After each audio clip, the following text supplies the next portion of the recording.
Hi, is this Danny? Yes, this is Danny. Hey, how's it going? Good. Welcome. Yes, we just played your track "Why You Wanna" a few minutes ago. Really liking it. I just heard it. Thank you. Thank you so much. Yeah, I just wanted to get up and that. start dancing. Yeah, I never heard that music before, and I was really digging it. Yeah, I enjoyed it. Oh, thank you. But by the way, am I saying your? Tell me if I'm saying your last name correctly. Bedrosian? That's fine. It's close enough. Wow. Bedrosian, maybe? Oh, is it? Yeah, all of that is fine. Okay. All of that is fine. Okay. It's one of those names that when the family came to America, there became like several ways of pronouncing it. Yeah.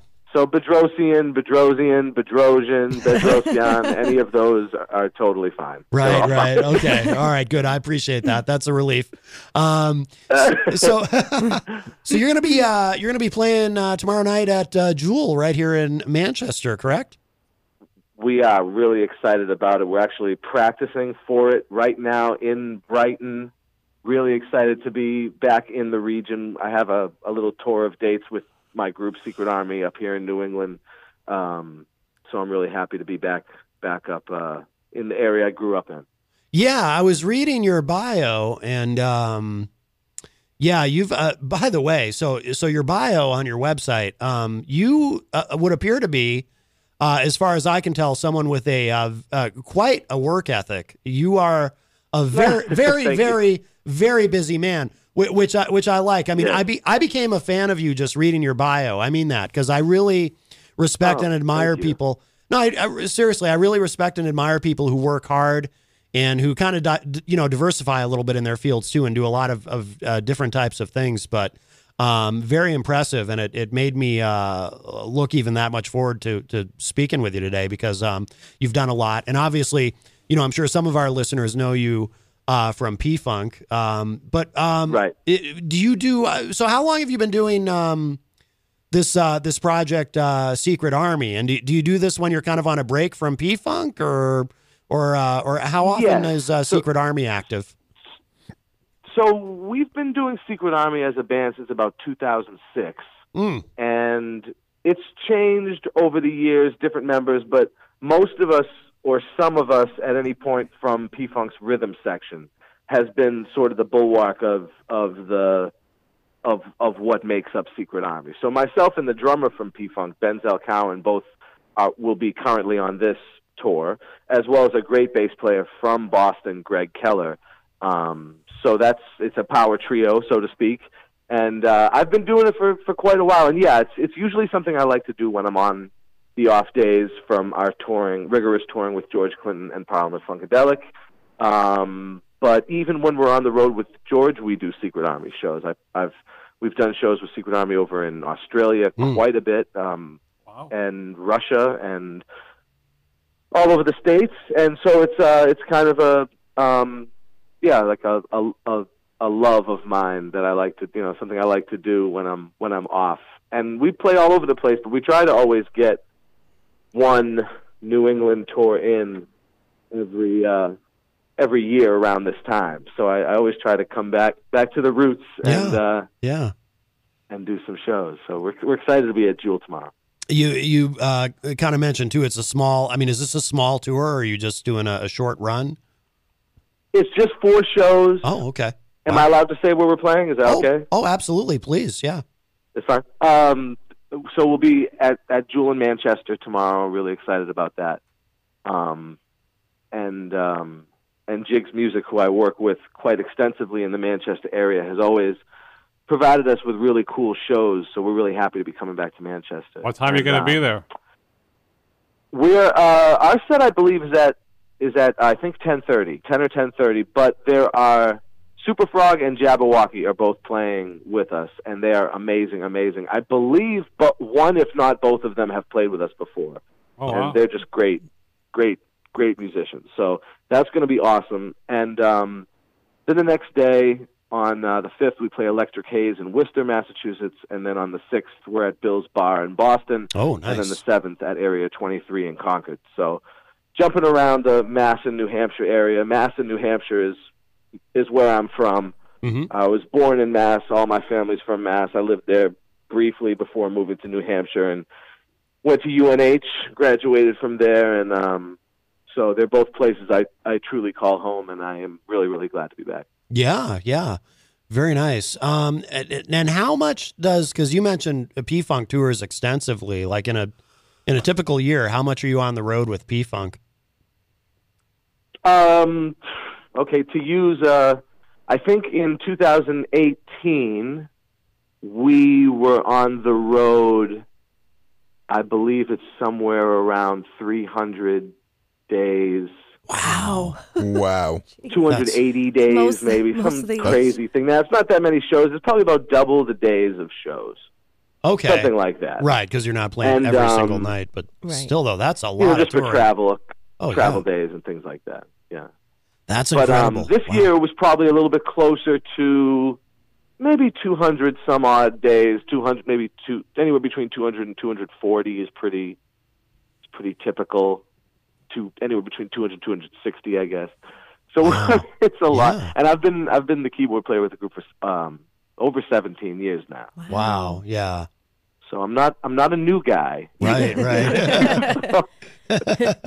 But is that over your tenure with the group? I mean, has that been pretty consistent as far as the touring schedule being so heavy?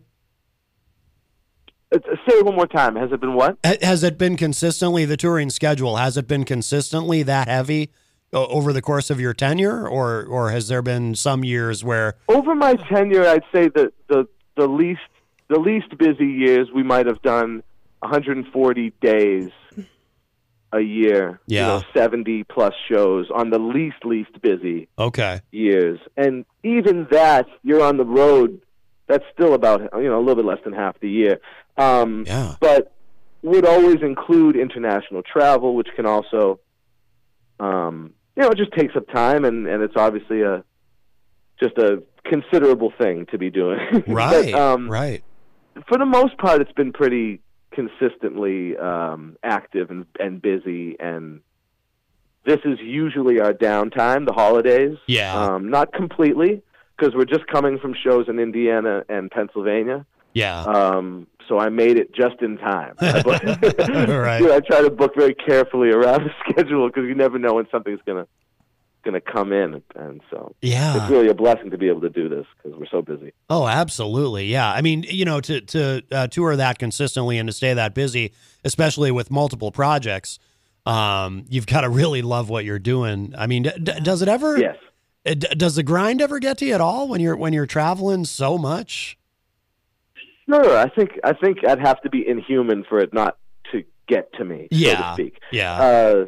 But that being said, I think that there's a certain type of human being that does this really well, and I think I count myself among those people because that being said, it's not like you're born to do it and you immediately can either. I think it's a combination of training your body to be able to do it and your mind, and being both interested and good at dealing with, being on somebody else's schedule pretty much all the time. I think most of us, even those of us who work 9 to 5s, they're on someone else's schedule some of the time. Right. But then they go home. Right. They go home and they live whatever kind of life they want. Right. Yeah. With us, it's a little different. It's like you're on a schedule that is you're being considered, of course. Yeah. And things are nice, so I'm not trying to complain about it, and especially the travel is very cool. Yeah. But you are moving around a lot, a whole lot, and it's more than a tourist would move around. You know what I mean? So it's not just leisure. Right, right, of course. And you might not sleep all that much. You might be going from one show to the next or one city to the next or something like that. And sometimes it's not like that either. But it's also the fact that it's never the same. It's that constantly changing thing is what I think would make it hardest for most people, just because I'm getting up tomorrow at 3 a.m. for this thing, and then the next day it'll be 9 a.m., and the day after that you don't have anything till 10 p.m., and the day after that you don't have any. It's just these weird times of it's never the same. Yeah, so. Yeah. Have you ever, by the way, done double duty where where Secret Army is opened for PFunk, or have you ever done that? Or I mean, I imagine that would probably actually many times. No kidding. specifically, or at least most notably, at the House of Blues in Boston several times. In fact, we opened up when the House of Blues in Boston first opened. We actually played the first show there. Oh, wow. No kidding. Cool. When it first opened. And then That's awesome. also at a few other places in Orlando, House of Blues as well, and a few other venues we've done that. Yeah, because we've been around for a while, so we've done some opening sets for ourselves, which is also tiring. Oh, yeah, yeah. Because P-Funk probably plays a long set, I would think, right? Long set. Yeah, long set. I mean, not as long as it used to be because of two reasons. People like to always cite, oh, yeah, the guys are getting older. But really, there's a huge age range in this band, and it's large, and it's always had a pretty big age range and always been somewhat large in terms of members. So with that being said, I don't think it's even so much the age of people as it is the turning of the time, changing of the times, people's attention span, and even someone who would consider themselves, quote unquote, a hippie or a deadhead or somebody who's into seeing really long shows, I don't think would be able to bear the types of lengths of shows that we used to do. Because in the first decade of my tenure, it was pretty regular to do a 5-hour show. Yeah. That was pretty I regular. mean, and that's today in 2019, that feels insane.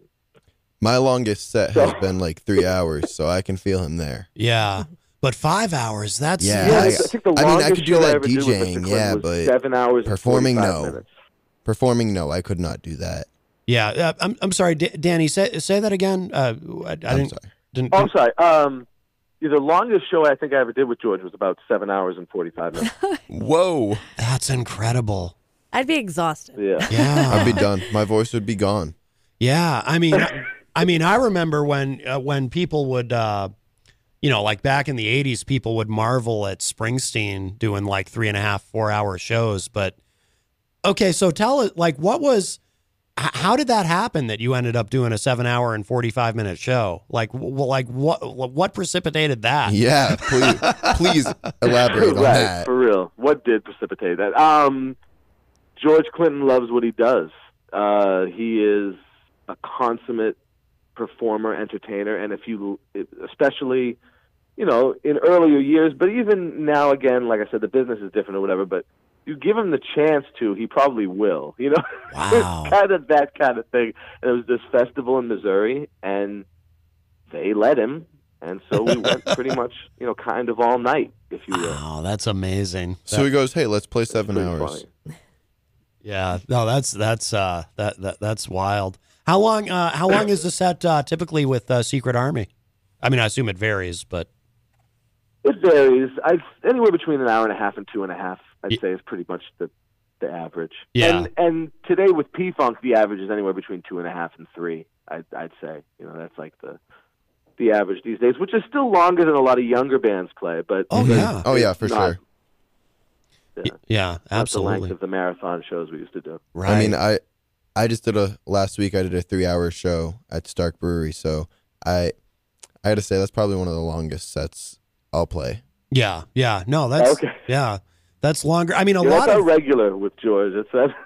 Well, I'm thinking even too, if you're doing like 7.5 hours, like just to even remember all that musicality and the Oh, yeah. songs and That's I mean, I crazy. know like if you're doing it repetitively, you kind of just remember just Sure. like with dancing or something. But if you're thinking you're going that long on a set, it's just like, oh, all right, we're going into this. yeah. Yeah.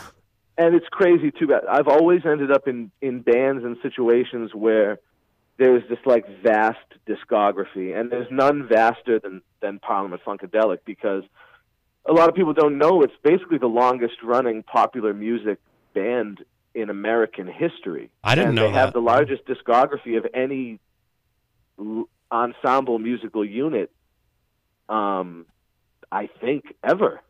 So you're talking about, if you really want to get studious with it, you're going over anywhere that, the P-Funk canon, as it were, encompasses about 500 albums. So Wow. it's just, if you really want to get deep with it, it's a lot of music. And obviously we're not doing all of that music, nowhere near even a hundredth of that. But yeah. But that being said, it's like your knowledge of the more you know, and I practice thousands of P-Funk songs that we never play. Yeah. But it goes back to my classical upbringing where, when I do classical shows still, I live in Florida now, and so when I'm doing a classical show, say locally where I live, or over the border in Georgia, I tend to have to rotate between these minuets and sarabands and things like this, and they're all like 2-3 minute pieces. Yeah, you're playing a 3-hour show, 3-hour classical performance, solo piano by yourself. You got to rotate a lot of pieces, so I'm rotating like 1,800 wow pieces, and it seems just like every band I've ever been in has been like this, where it's like, how many albums do they have? Oh, they got 6 albums. Of course they do. Of course they have 6 albums with material, and plus they do all these other songs too. But that's always been something I guess I've prided myself on, is being able to learn and retain a lot of songs, which has been a good benefit for me and has made me a good benefactor for others, I think. No, that's great. I got a question for you. Do you book your own shows, or you have a promoter? For my stuff, right? I pretty much independently. It's very DIY with my stuff. Like, yeah. That's difficult. Most of my career been like self-recording, self-mixing, self-mastering, self-booking, self-publishing. You're very independent. And very independent. And I'm not against representation. I mean, I'm endorsed with, keyboard companies and speaker companies and those things, and that all helps the process, of course. You know what I mean? Oh yeah. But yeah, I pretty much do the stuff myself, and although it is way harder work on the outset, you end up sowing the seeds of future profits and things that you end up doing better because you're paying yourself too. So right. Yeah. And do you feel too like it's kind of become a little bit easier, or maybe a lot easier, in the time that you've been in the music industry since you were very young, obviously, but with the internet and whatnot, do you feel like it's become easier to kind of go the DIY route in terms of connecting directly with fans and not having to necessarily utilize that major label machine, but being able to do things in a very sort of direct fashion? Yes and no, and mostly yes in what you're saying. In terms of connecting with fans, promotions, advertising, marketing, as well as booking, because I remember the cold call days of booking. Yep. In New England as like both a teenager and a preteen as well. And that was the dumbest, just silliest gambling. It's just silly. It was just silly. Yeah. It definitely helps in that way. In terms of distribution, I think it helps in some ways and hurts in some ways, only because although I'm represented across all digital platforms, and although we do get paid for our digital, if that were physical product like it was 20 years ago, 30 years ago, or whatever, it would account to so much more money for the artist than what it's accounting for currently. Right. And this isn't necessarily a result of the digital age in general, because the beginning of the digital download age for artists was actually quite lucrative.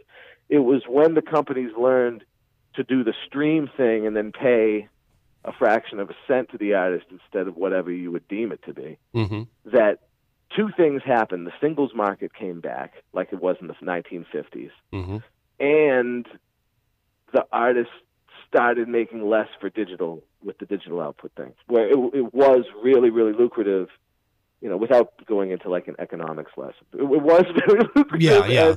Yeah. And now it still is, but you just have to do way, way more to, Am to I make correct in saying that bands, they do make most of their profit on doing the touring and the meet and greets? Am I right in that? Or probably. I'd say for the most part. for me, because I've always been multifaceted, I rely on all of those facets to get me through, when you're talking about just the job and, paying the bills and doing the things and making it and upward mobility and everything that goes with all of that. Mm-hmm.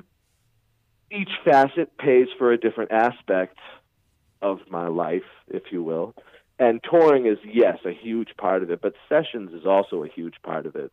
And thankfully, knock on wood, that aspect hasn't really diminished with the changing of the guard, if you will, and with like all the revolutions in music and all the things that have happened over past years. Yeah. So that's good. Yeah. How do you feel your fan base has changed?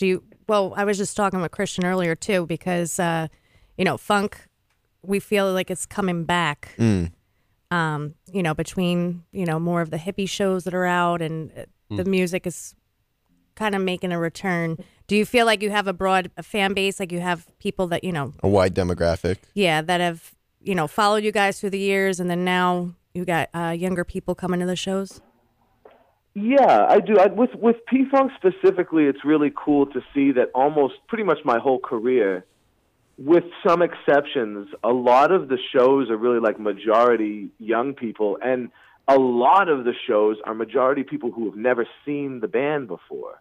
To me, that's really cool because you are constantly gaining new fans, and it goes, with PFunk, it goes across, the group started in 55, so you've got generations of fans, and then, of course, with PFunk, it is it's diverse, it's everything. Everybody is allowed, everything is, and I think with my own music, because we're an extension of that, it reflects the same type of thing, albeit smaller numbers, but the same type of demographics. We have a large international demographic, a demographic from Europe, from the Middle East, from Australia, New Zealand, Japan, Africa, Latin America, South America, etc. There's definitely and it's interesting. I try to always kind of like watch the statistics for I have a new album out now. It's called Lucine and Arev, which means moon and sun in Armenian, and it's like classical music that I've turned into like pop, contemporary pop, but it's all kind of like not so well known music from the Romantic era from lesser known composers mostly. And looking at the statistics, it's like mostly female demographic has bought this album, whereas almost all my other albums, which are mostly funk, other stuff too, but has been overwhelmingly male. So it's interesting to see how it changes when you mess with the genre a little bit, but it's the same artist, So right. It's interesting. I still didn't. I had no idea till you said it earlier that P-Funk had been around as long as. Yeah, that's crazy for a band to be a lot of people around don't know since that. 1955. Yeah, 55. I had no George idea. Clinton's, yeah. Wow, that's over like 50 years old. I assume. This is probably a really obvious answer, but I assume that George Clinton has been the only constant throughout the history of P-Funk. Am I correct? Yes, because he's the founding member and the leader and the lead singer and the producer and the band leader. He's the everything. So of course he is the constant. Yes, but we do. In the band today, there's still a large cross section of guys who came in the 70s, which is the time that most people associate with the heyday of P-Funk. Right. So there's that. You know what I mean? And it's interesting because every generation has a bunch of people that came in that decade or whatever, like the decade that you joined sort of denotes your little era, your little generation in the thing. Yeah. Wow. Yeah. No, that blows me away. The longevity and the number of albums you mentioned. I didn't know any of that. That's remarkable. When do you know when? Yeah. I'm sorry, Danny. I was going to ask because I know that this so the tour that you're doing, the current Secret Army tour, is obviously very very short. Do you know when you're going back on the road with P-Funk? Yeah, well, we have we have 1 or 2 more shows in December before we round out the year, and it's the holidays, so we're going to be with our families for the holidays and all that stuff. Oh, that's good. And then we got more shows in January coming up, and then the next tour starts sometime early next year. So yeah, it's back on the road. Wow. Yeah, you know. I know you said you liked, of course, performing in the New England area because you're from here. Is there any particular country or venue that sticks out in your mind that you were just like, man, it was just great to jam out there since you've been all over? Yeah, and there's a lot of places we go multiple times, so I get to really see how I like a place. Because a lot of times you go once and you go back and be like, what was I thinking? This is terrible, or this is great. You know what I mean? Yeah. But I love the Netherlands. They're really cool to us there. We play a lot of different cities in the Netherlands. And I love Japan. It's like a whole different world, really. And their love for Western music is really fascinating. And they love P-Funk. So it's really cool to go. France, I love France for similar reasons. And I've been to, I'm Armenian. We haven't played Armenia, but we've played in the Republic of Georgia, which is just north of there. And that was one of my favorite places to play. And we also played Russia several times. That was one of my favorite places to play just because of the opportunity to do it. You know what I mean? Like, various points in our history, the West wasn't really doing anything in Russia. So it's like, and not just during the Cold War, like right now, you know, and without getting political. Yeah. But like a few years ago, we were playing there all the time. Yeah. And it was a cool place. It was a cool place to play. We played Hong Kong, Indonesia several times. That was cool. Singapore, one of the hottest places I've ever been in my life. And probably the most just out there, middle of nowhere, is the island of La Réunion, which is several kilometers east of Madagascar in like the middle of the Indian Ocean. It's not really near anything. Wow. And it was just beautiful. Coral reefs on volcanic remains over the beaches and waterfalls and jungles. It was just gorgeous. Wow, no, that sounds amazing. I was going to say, when you said the name of it, I was like, what, where? Yeah, so look on your world map, and it's like the Indian Ocean, and you'll see like it's owned by France. It's this little island. It's one of the most interesting, biodiverse places I've ever seen in my life. Really, really fascinating place. You ever played in Canada? Oh yeah. In fact, our next big tour is going to be in Canada, and we used to play every year. But you know, we'll do like a tour every once in a while in Canada. We haven't played there a ton lately, but we used to play there a whole lot. But we're going back. We're going back, I think, in May. Oh, very good. Oh, you've been all over the world. Mm-hmm. All over the place. Oh, wow. But I still love coming back here. I really, really do. I'm glad the weather didn't stop production any. yeah, no kidding, huh? I know. On a lot of fronts, because I was coming from Harrisburg. I flew from Harrisburg, Pennsylvania to Tallahassee, Florida yesterday. Oh. Got in late last night, and then 5 hours later, like 3 a.m, left for the Tallahassee airport to fly up here to Boston. Oh, wow. Yeah. Through several storms and storm systems around the same time. Yeah, it's been snowing here for 3 days. Oh, yeah. Well, like I said at the top of our discussion, I greatly admire your work ethic, and that's crazy. That's a good example of it right there, man. Yeah. That's fantastic. Thank you. That's fantastic. Yeah, some people would be like, "Oh, I'll just cancel the show." Right, you know? right, yeah, yeah. Not Danny. That's fantastic. No, he's like, snowstorm. Let me just fly right through that. That's right. That's right. No, I'm not going to miss this. Let's you've been very generous with your time, Danny, and we appreciate it. But before we let you go, let's remind everybody, of course. So tomorrow night is Jewel here in Manchester at with who else is playing with you? Jabberwocky and who else? Jabberwocky and Superfrog. I believe Superfrog. those are the two bands that are playing with us tomorrow. Okay, fantastic. So that's tomorrow night. Right here in Manchester, and then what were the other shows too? Because they're all kind of close. Yeah, they are kind of close. So on the 5th, we'll be at the Electric Haze in Worcester, Massachusetts.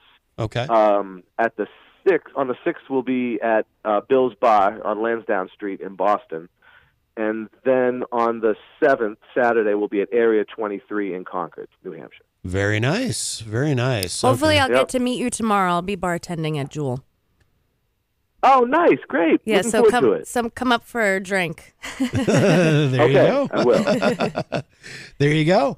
And we should also make sure that everyone knows what's the best place for people to go online to get access to your music and of course to keep up with everything that you're doing as far as touring and merchandise, all that stuff, whether it be Secret Army or PFunk or any of it.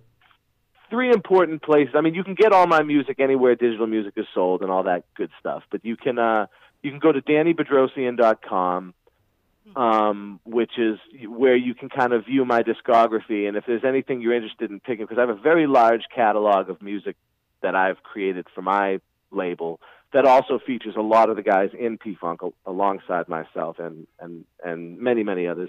And I have just like a PayPal account or whatever, you can go through info@DannyBedrosian.com and if there's any music that you like or whatever, anything like that.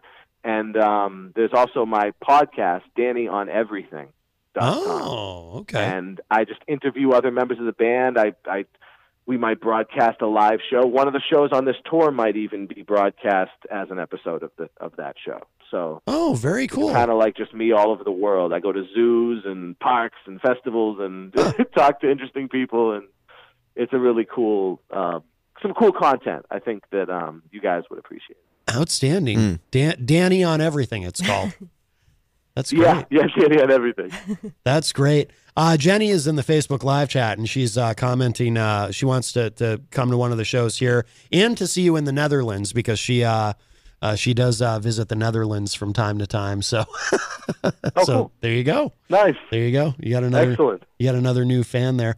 Well, all right. Well, Danny, thank you so much for calling in. Like I said, it was great to talk with you, and we'll have to do this again in the near future. And thank you very much for your time today. And good luck tomorrow night. Yeah, happy holidays. And it was my happy holidays. Absolute honor and pleasure talking to you guys. And happy holidays to you guys, too. I really, really appreciate all your time. Thank you so much. I'll see you tomorrow. Great. Looking forward to it. All right, Danny. Thank you so much. Take care. All right. Thanks. Bye-bye. Bye-bye. All right. Very nice. Yeah, Danny that was a Bedrosian. great interview. Yeah. Thank you for setting that up. No, that was wonderful to talk with him.